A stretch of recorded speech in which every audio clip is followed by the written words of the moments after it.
Also right now, a couple of prominent Utah economists are talking about what kind of impact the stimulus bill will have on Utah's economy. Scott McCain is live with more on that discussion. Scott, good morning. Good morning, guys. And according to these experts, Utah's economy is really already riding out this pandemic better than just about every other state in the nation, as well as several other countries around the world.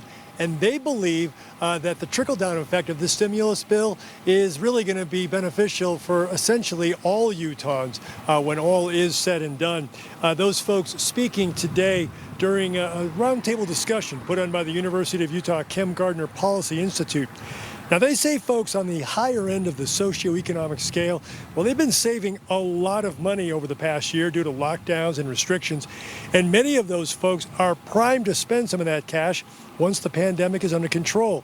That will then trickle down to folks who have been really hard hit by COVID, including those who work in service industries like bars, restaurants, hotels, and movie theaters.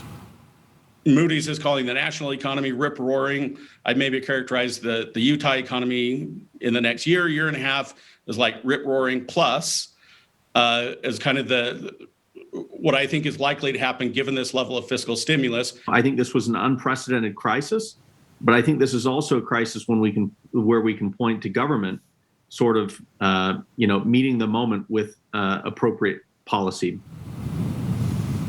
Go figure that, huh? Somebody giving government a pat on the back. Well, Phil Dean, he goes on to say that he believes Utah will be back to pre-COVID full employment by the end of next year. Now, both men caution all of this depending on people getting vaccinated and getting this pandemic under control and not having variants be an issue, anything along those lines. And when that happens, they say on top of this massive economic stimulus bill, which again, close to $2 trillion, Americans who have been able to do so, they've been squirreling away their cash over the past year to the tune of about an additional $1.5 trillion.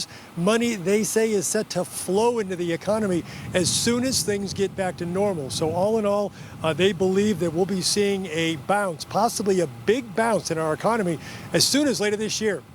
For now, we're live in Salt Lake City. Scott McCain, Fox 13 News, Utah.